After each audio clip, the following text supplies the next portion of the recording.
Good morning, and welcome to today's webcast, Management Insights and Data Analytics for the Power and Utilities Industry. Before we begin, I'm going to play a brief video.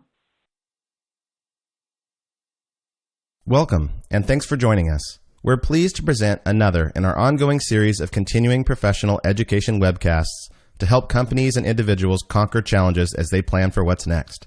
Our presentation will start in a few moments. Before we begin, here are a few things to keep in mind.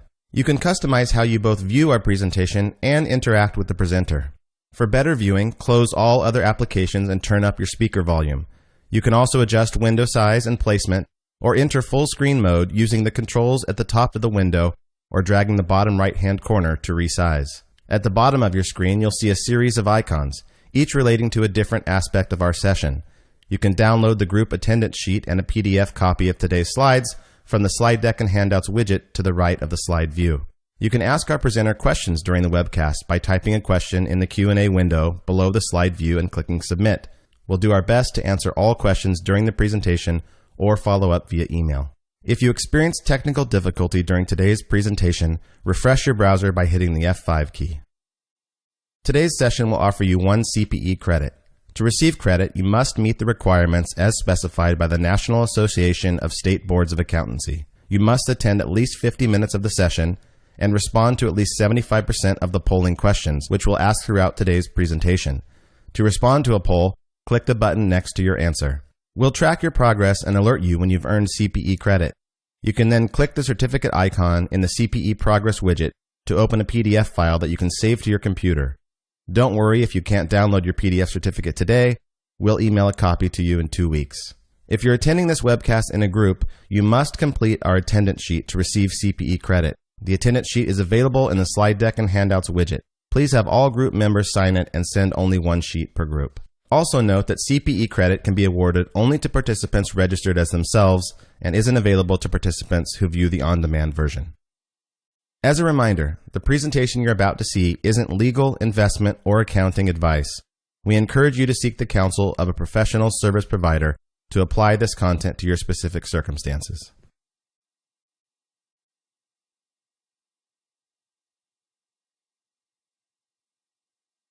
And now I would like to turn it over to Julie Desimone, Partner and National Practice Leader of the firm's Power, Utilities, and Renewable Energy Practice. Julie, the floor is yours. Thank you very much. Good morning to everybody, or afternoon, wherever you're at. I'd like to also introduce Erin Tyler. Erin is a senior manager in our data visualization group and will be performing the majority of the presentation today. I want to talk to you a little bit about the agenda. Get that moved. And what we're going to talk about today. So what we really want to think about is just that utilities and setting the stage. Most of our utilities and most companies today have a tremendous amount of data at their fingertips. But there's only so much that you can do with that data, especially in its raw form. So today we're going to be talking about visualizing the data in a different way that helps from a management objective standpoint. We'll talk a little bit about COVID before and after. We're going to talk a little about data in the telco industry, and the reason that we're bringing telcos, we've done some case studies and we've got some clients in the telco industry that have provided us with some data, especially with the NISC platform. I want to talk a little bit about the telco and what we've learned for that and how we are pivoting over into the utility industry. Talk about BI and analytics concept of operations. Steps to becoming a data-driven organization rather than having data at your fingertips and utilizing it in an effective and efficient way. And then we'll leave some time for a Q&A at the end. Learning objectives for this presentation. One, we're going to identify how data and report automation can save you time. We're going to understand the benefits of having multiple data sources in the same report and the same screen. Understand the benefit of an ad hoc analytic, and then understand the importance of resourcing and needs. So now I'm going to take some time and pass it over to Erin. Erin.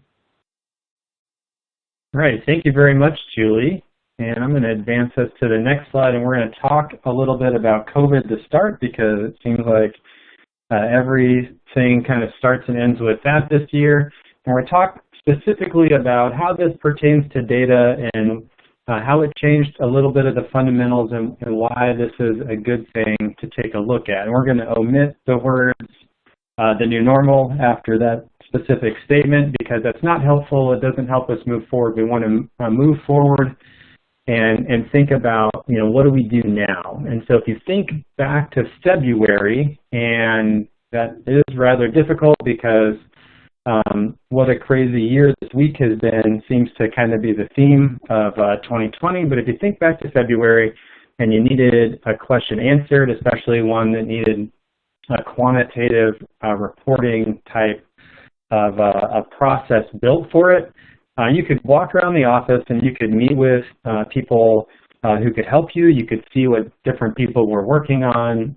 You could sit down with folks who had the ability to change your access or give you better access to the data, and you could get together and work on the report and generate the report. And that was a fairly long process.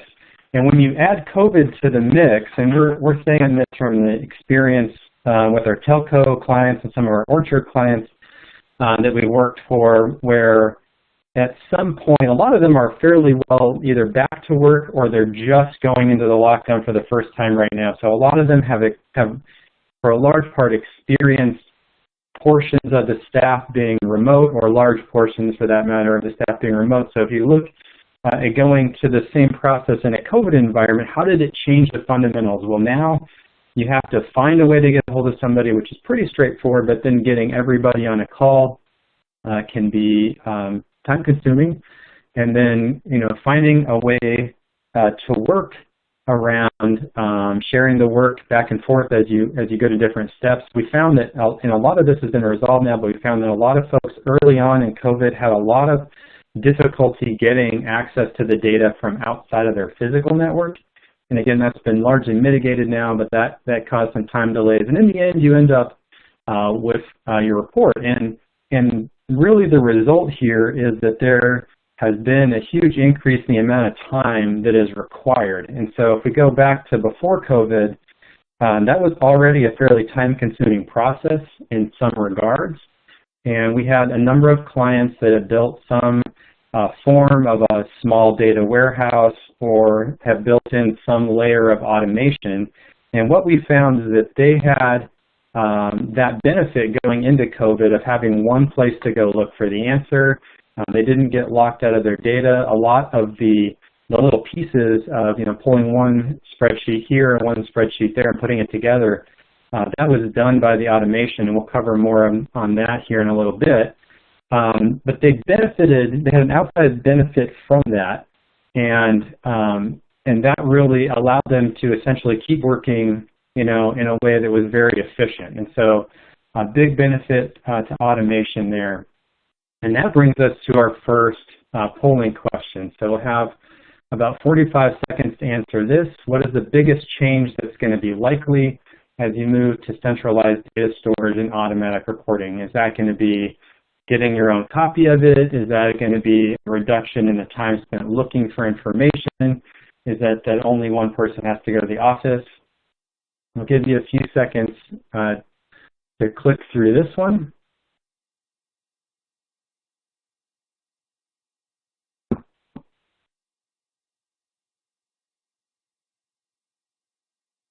And while we're clicking through that, I want to say a special thanks for everybody that's joining today. I see a lot of different utility companies. That's wonderful. I know we have a couple of international folks joining us. Really appreciate you making the time to join us today for that. And there's even Clark County Power Utilities District, where I lived when I was a kid. I actually went on a tour of that about 32 years ago. It was really cool to see how the systems worked and how things were set up. So we're sitting at time now. We'll move. And 89% said B, savings the time, and that's really it. You can get your own copy. That's not a problem. It will save you a little bit in terms of people not having to go to the office, but we're really looking to get a centralized source of truth there and save the time. And we'll cover a little bit more about that towards the end of the presentation.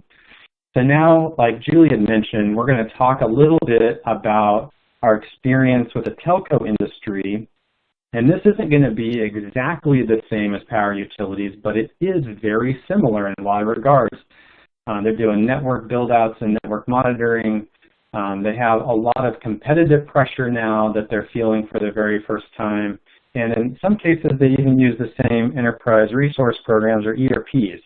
And so what I'd like to use this as is an example of things that can be done. These are all sanitized dashboards that we've built for our clients. They've been live in the wild, and they have automation and a bunch of other features. And really, this is just a way to get some good ideas. So I'm going to take a look at a couple of things here. And we built a lot of these in Tableau. We also work in Power BI. We're pretty platform agnostic.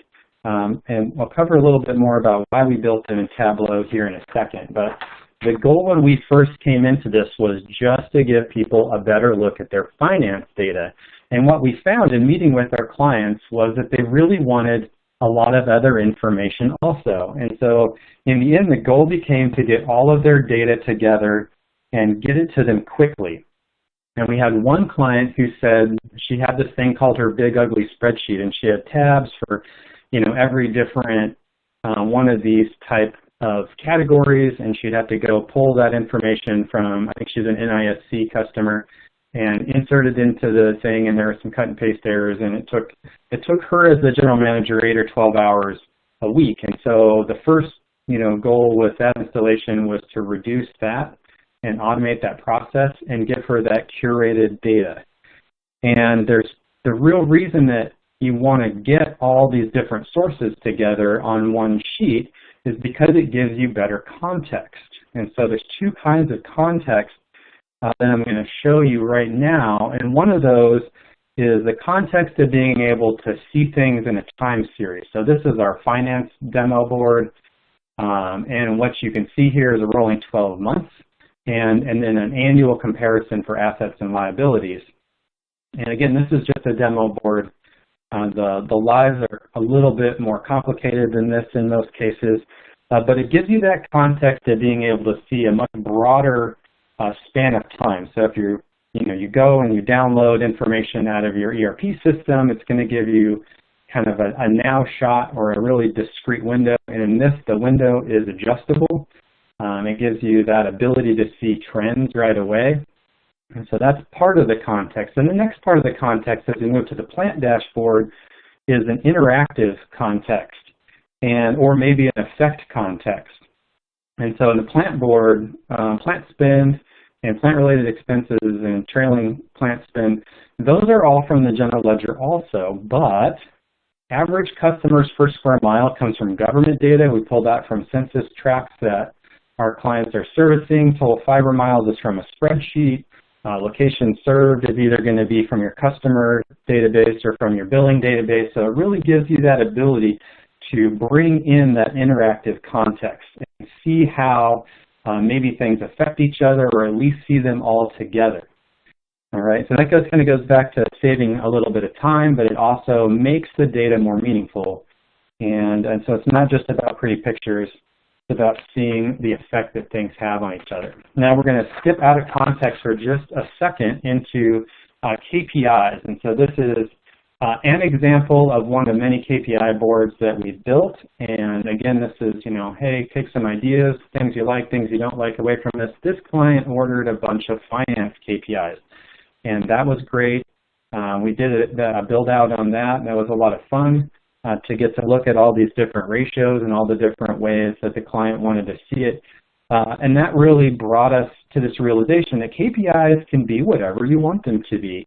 And it's a great opportunity to sit down with your management team or with the leaders in your organization and decide, how do we want to measure ourselves, and maybe even use this as a briefing slide in the staff meeting and talking about, how are things going? What does the data say right now? Because this thing can update itself. It's automatic. It can refresh itself every morning.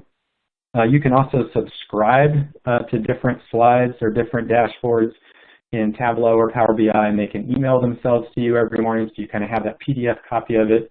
But KPIs can change over time. So, hey, 2020's KPIs maybe don't work for 2021, or I think inside of Moss Adams, we actually do change our goals on an annual basis to look at different things. So, as your KPIs change and adjust, this system is very flexible. It'll give you that ability to adjust your KPIs. And then we look at it as kind of a cross-disciplinary opportunity from our side as well. And so when we built these boards, we work with the audit team really extensively that have been auditing this client. I think one of the ladies have been auditing this client for 30 years. And that was a wealth of information that really helped us lock down account groups really quickly and provide kind of a more detailed service. And so that brings us to our second CPE question. Again, you need to answer 3 of the 4 of these. What's the benefit of having multiple data sources on one view? Is it context? Is it fewer dashboards? Is it seeing people squirm in a staff meeting? I'll give you a few seconds to click through that.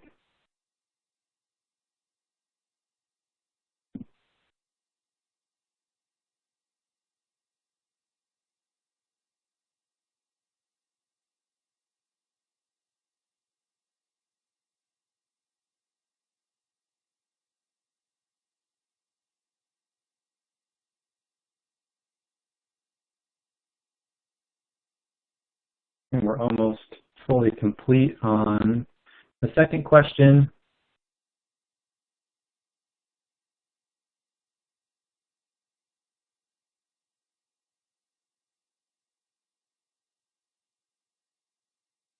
A couple more people. I'll give it another second here to let everybody get a chance to click in.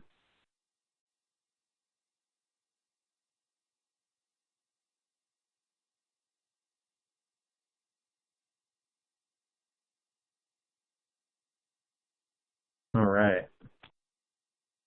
And yes, the primary thing we're looking here is at context and just getting that better view of your data. It's not about pretty graphs. It's really about being able to do that visual analytics and to think in more of an analytic framework.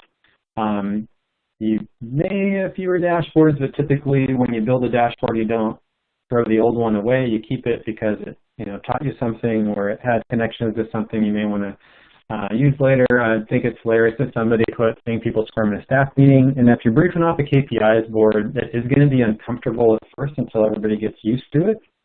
But the data is the data, and so it's better usually just to get it out there and really ask for advice and help from the group and move forward. All right, we're going to move into business intelligence and analytics from kind of a high level. And the way that we see things working as people grow and become a more data-driven organization. And so what we're really looking to do here is get to that insight. And the way that this typically works is we have to move from just consuming information or examining information to acting on insight or having actionable data. And so right now you have a really strong ERP system. It's a good record-keeping system. Your staff is familiar with it, and it's secure. And it can produce standard reports really well. It can do some ad hoc reports, like I think I've run Report Builder and Innovative Isolation and NISC, and you can pull an Excel extract out of that.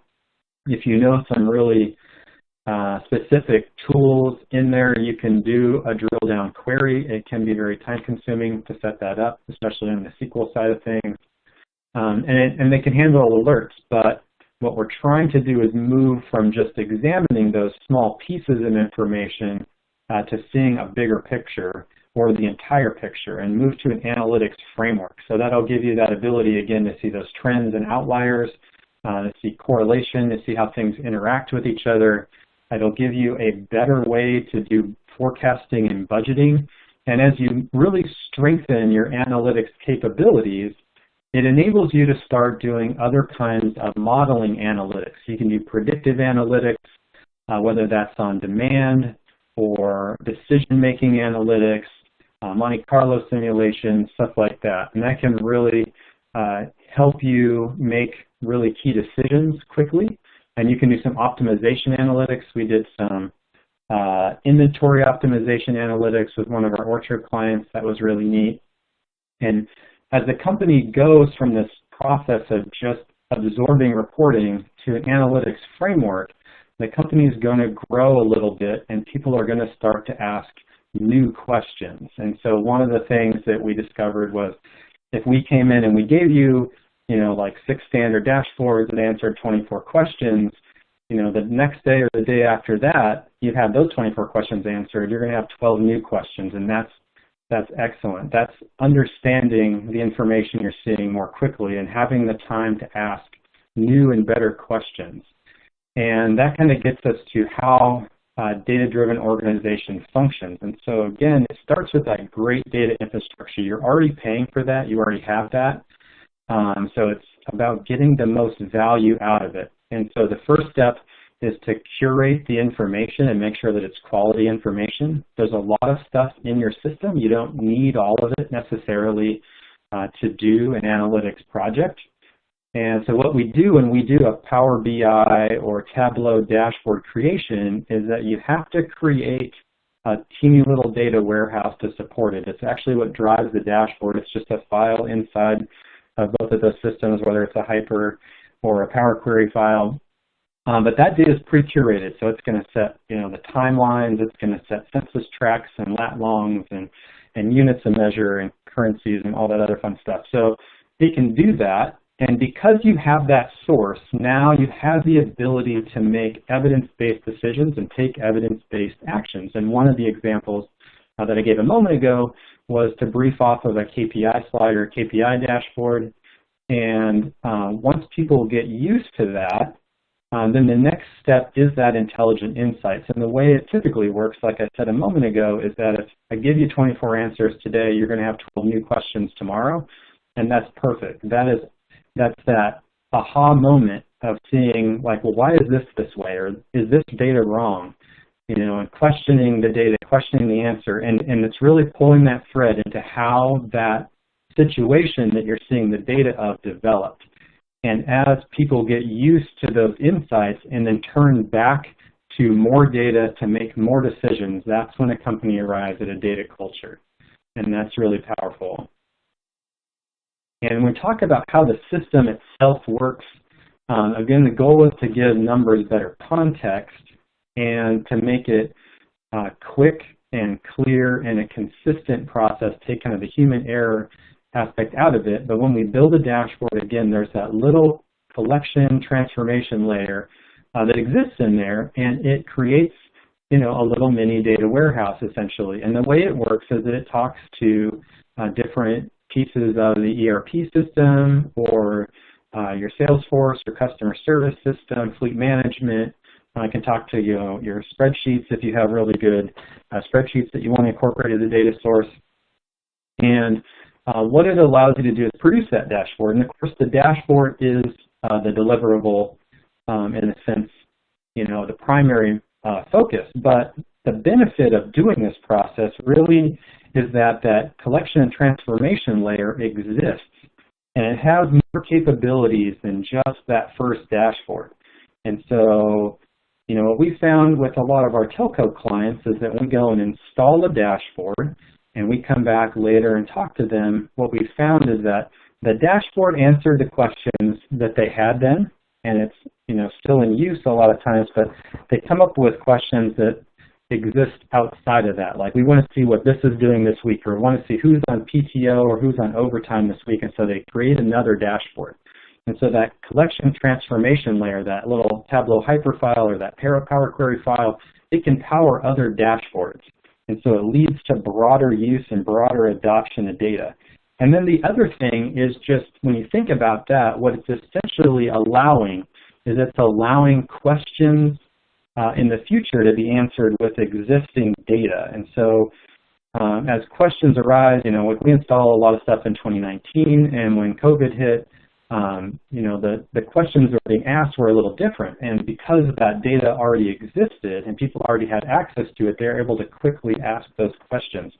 And this is what we like to call ad hoc analytics, not ad hoc reporting, but ad hoc analytics, that ability to find the data quickly and to do an analysis on it quickly.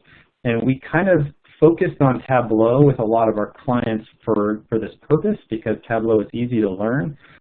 folks are already familiar with Power BI, it works, it works just fine for that as well. But having that ability to ask new questions as they arise is really, really powerful.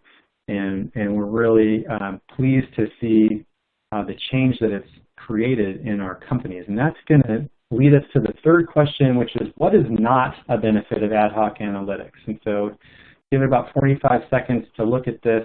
Is it being able to answer new questions as they arise? Is it a broader use of data? Is it a shift to the cloud? What does not fit in with those other two?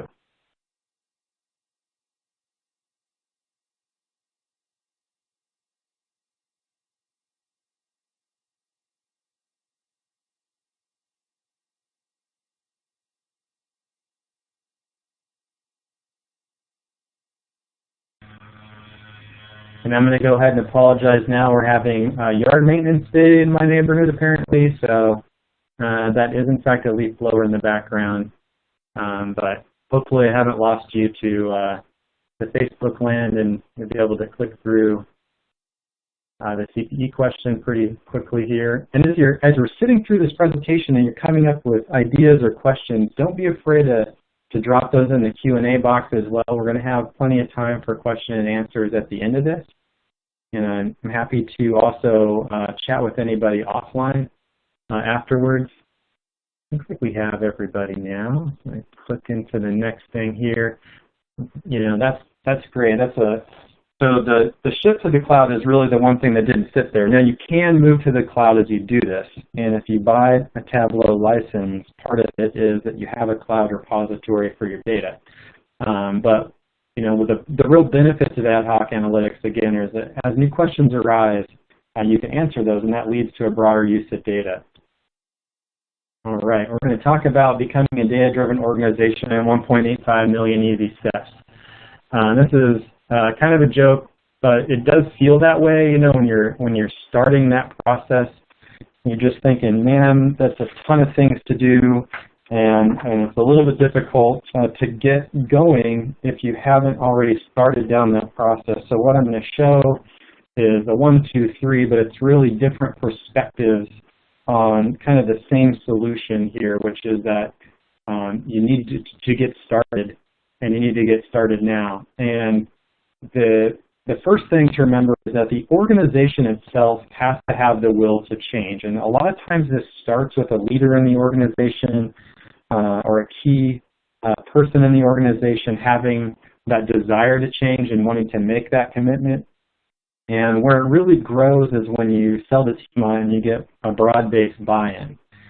And then it's also important to remember that as you're doing this, that you're going to get what you resource. And a lot of people say, well, we do data because you get what you measure, and that's true to an extent, but we've also always been on, we've all been on that team where somebody wanted something real bad and they said they were going to measure you against it, but they didn't want to provide you any way to accomplish it. So let's try to avoid creating that situation for folks and make sure that they're resourced. And what this looks like in data is that if somebody is going to be responsible for the reporting or the analytics system, they need to have the time and the training to do that.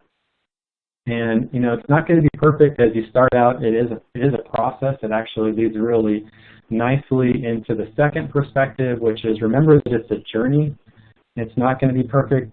And the first thing to do is to sit down and think about where you're at and what goals you have. And then when you think about those goals, what we're seeing in the telco industry is a 2 to 5 year window to really, really strong adoption. And that's fun. So we're advising folks, hey, sit down and make a plan, make a 2-year plan, and then make a quarterly plan that supports your 2-year plan and get started right away. In some cases, you're going to find that the questions you want answered, you actually don't have data for. And so it's important to start that collection now so that you can use that answer in the future. And then adjust and continue. What that's really about is as you look forward, you're going to want to sit down with the same group of leaders periodically, preferably on like a quarterly or semi-annual basis, and look at how much you've accomplished and how you're steering to your goal. And a great example of this, again, is that COVID problem. Nobody really saw that coming, and so there is no way to tell what that effect was going to be. And what we've seen in a lot of cases is that it slowed down some construction of new stuff a little bit, but mostly, it didn't have a huge effect if people were ready to roll on it. So as those issues come up, as those kind of black swan events or things change in the organization or in the environment, just remember what the plan was and move forward. All right. And the third perspective is remembering to just take things one step at a time.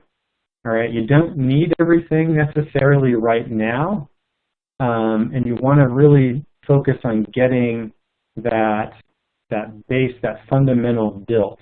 And so we talked about this again at the beginning, where that jump from standard reporting to ad hoc exists. And we'll talk about that a little bit more in a minute, but it's really about going from consuming small pieces of information to consuming kind of a tailored news stream that you're creating for yourself. And as you do that, you create the base that allows you to go farther up the pyramid. And so what we've seen, I think a lot of people have experienced this, is there'll be somebody on the news and they're talking about artificial intelligence this or machine learning that. And we've had a few people, not a ton, but a few people call in and ask, like, how do I implement that in my business? And the answer is that it's built into tools you already have. And so in Tableau, for example, there are machine learning algorithms. In Power BI, you can buy a Power BI that's fully powered, has like an artificial intelligence powered backend in the cloud and Azure environment if you want. But the first thing is to just remember that you need to start with that standard reporting framework and move to an ad hoc analytics mindset. And, again, we use Power BI and Tableau. And once you've had that kind of adoption and your staff gets really familiar with that ad hoc analytic environment, then you have the ability to move up the pyramid into modeling and R&D. And in our shop, we use a lot of RStudio and Python for that kind of thing. You can kind of create scenarios. We have a Monte Carlo staff in our evaluations group that uses a Monte Carlo simulation to predict future incomes, future revenues and values and stuff like that.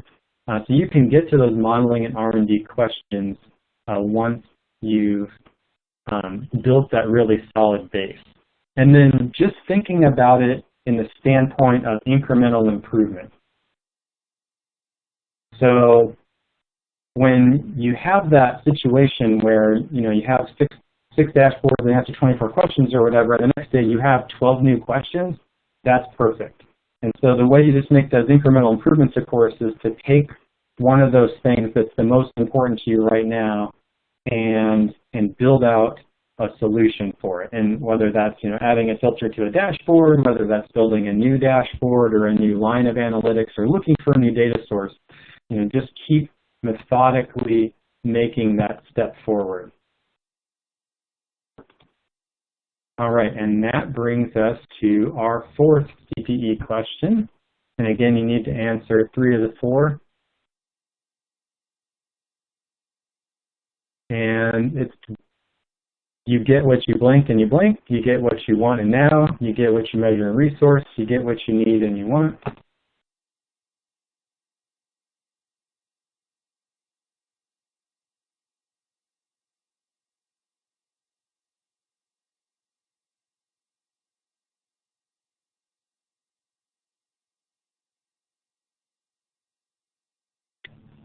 Give folks a few minutes or a few seconds, sorry, there to click their selection.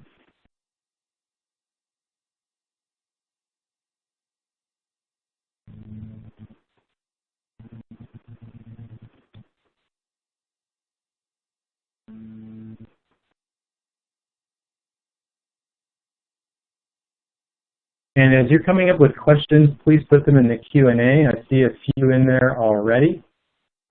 I'm happy to answer as many questions as you can throw at us, even if we don't get to them in this time period. I think we have everybody for the CPE question. And that's correct. You get what you measure in resource. And so we're actually going to skip questions here for a second, and we're going to go to the appendices. And I'm going to highlight some other ideas that can be generated by looking at stuff. And so what we found is that Palco, Orcas Island Power, and Light Cooperative has a really wonderful Tableau public slide deck built, and I believe this is for their board presentations. And again, you know, this is an example of someplace you can go to look to get some ideas and maybe think of things you like or you don't like.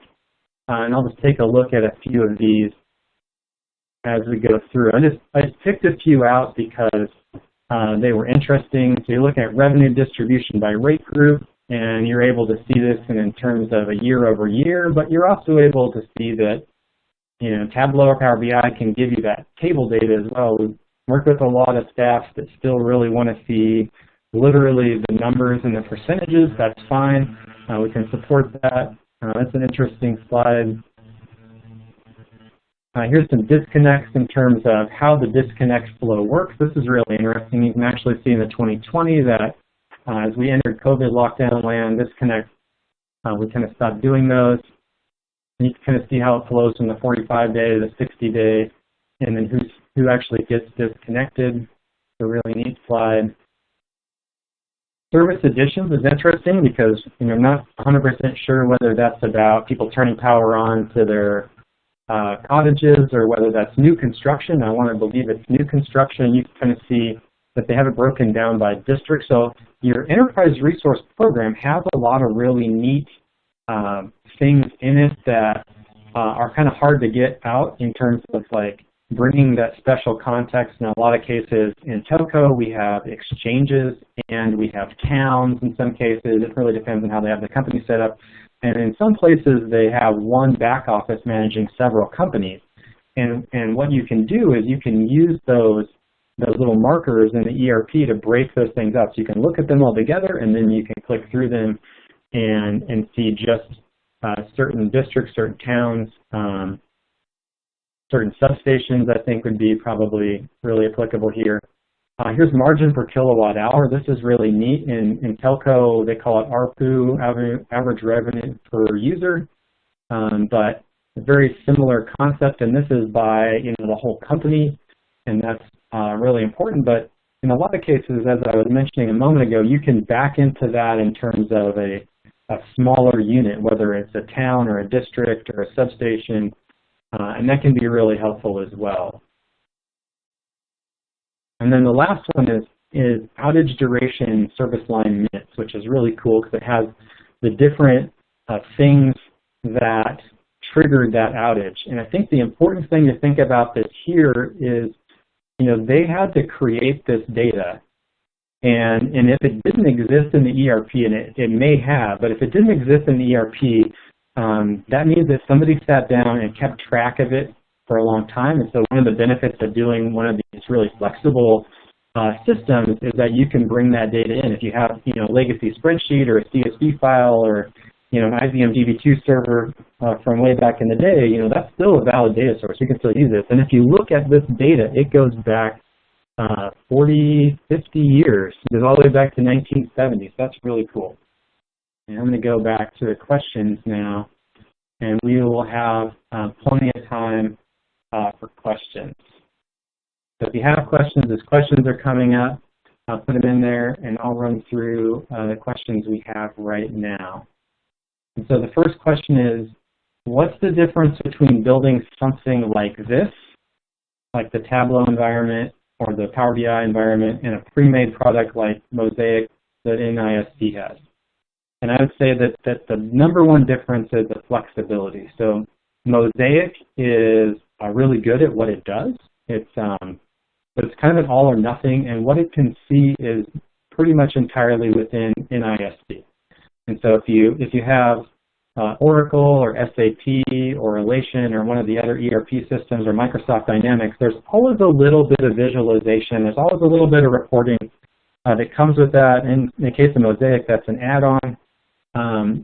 But what we're looking at is no matter what that source is, we want you to have access to that data. So we want it to be much more flexible for you, and we want it to be able to be built as you see fit. And so if you don't want all of it, or if you already have Mosaic and you want something else, or you want just that ad hoc environment to be set up, that's where we want to come take a look and help you out. And so the next question is, you mentioned earlier the process could be automated. Can you talk more about that? Sure. And so the way that the automation works is that, let's see, I can actually go back to one of the slides here for finance. And the way that the finance board would work is that that little middle layer piece is going to exist inside your network, and it's going to create the data every day. And we schedule it to run weekdays, generally from like 1 to 5 or whatever works for you, and then it pushes that information out once it's assembled. And I think in the case of finance, it'll probably take 1 or 2 minutes to create it. It'll push it out to Tableau Cloud where you can view it. And so that the first level of automation is that assembly, and then that second layer of automation I kind of really briefly touched on is that if you wanted finance to be sent to you every day, both Tableau and Power BI have an email me function that will kind of send you a PDF of it or a spreadsheet of it. And if you're, hey, I don't necessarily want finance and I don't necessarily want plant, but there's like a little bit of every board I want to see, we've seen that as well. And so it's kind of like the things that you need to know at the very beginning of the day report. And you can just kind of grab those and put them together in a different system and have that send it to you. So that could be like, who's on PTO right now? How many service orders have been open longer than 24 hours, or whatever applies specifically to your use case. All right. The next question is, what is the process normally like for you to set up a set of custom dashboards? We do a 3-phase engagement for this. So typically what we'll do is we'll want to do an assessment to come speak with you and your staff and hear the things that are keeping you up at night, the things you really need, and the things you want, and talk about how you're using time. We had one of these assessments, we found that somebody was spending 37.5 hours doing a spreadsheet to do, this is actually in the tree fruit industry, to do inventory balancing. So we're looking at what's that effect, and then we're also looking at what the data environment will support. So there's a couple of different ways to install NIFC, and we've seen some differences in the other ERPs as well, but we want to look at what the data will support, and then we write an assessment, and it's essentially a huge menu of things that we think we can provide for you. So that'd be phase 1.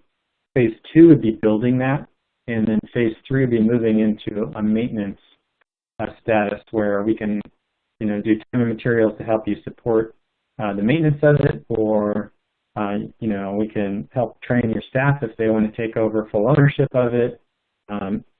Some people that want to do construction at a really specific spend rate, so if you want to set that up, we can do that as well. And if you don't spend maintenance funds, we can roll them into new development. It's whatever works for you.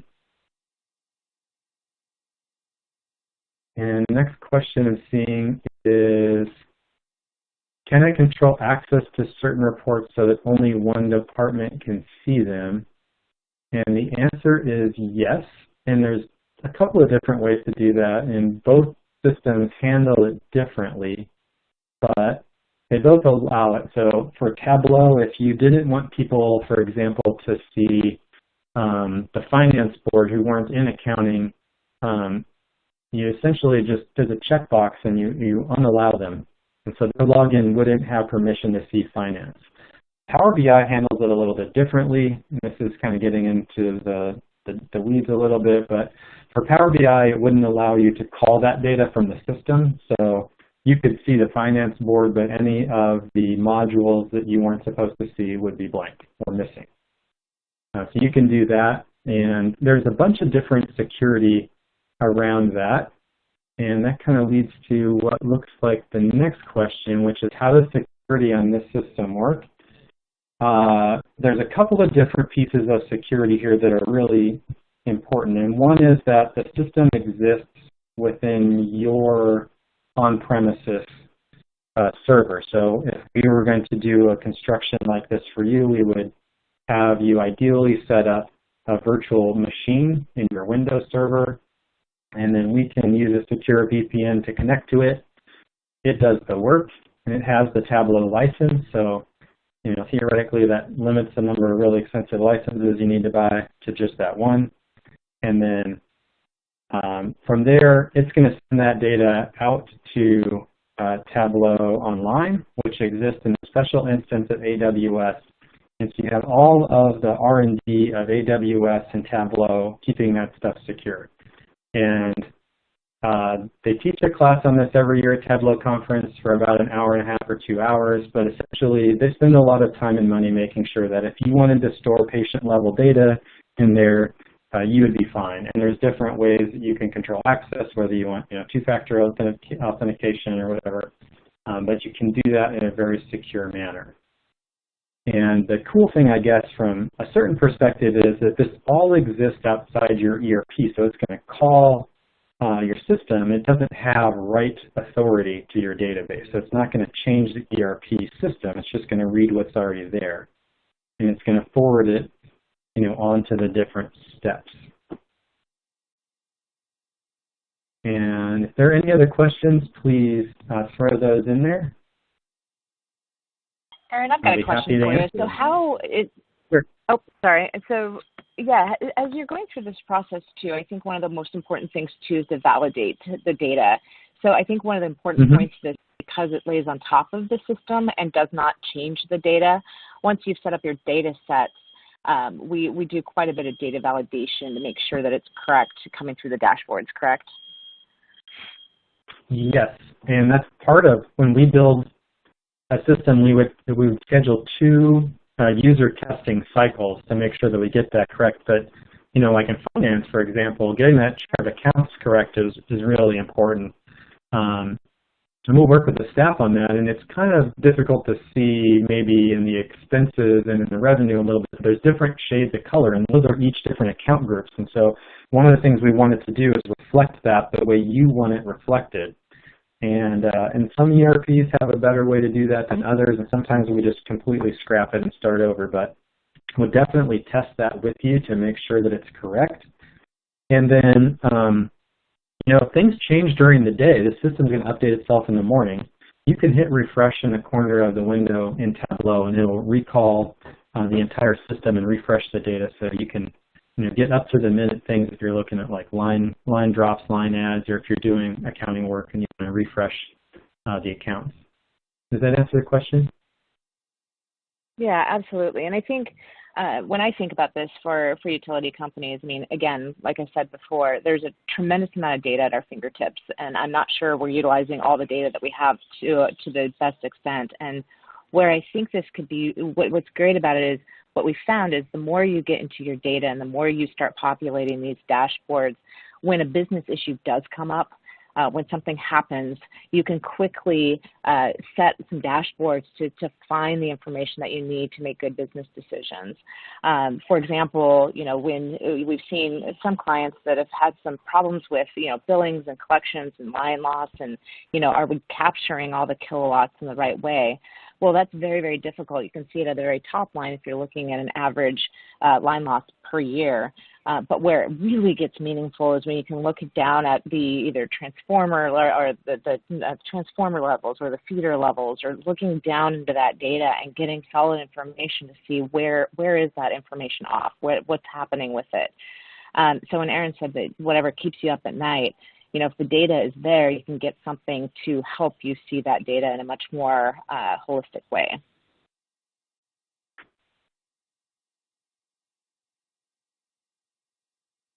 So Erin, do you have any closing remarks as we close this out? I do want everybody that's on the call, we've been working to this for the last couple of years, and I will say it's been very amazing at just the difference it makes. I know for our own firm, we've been launching Power BI, a set of dashboards.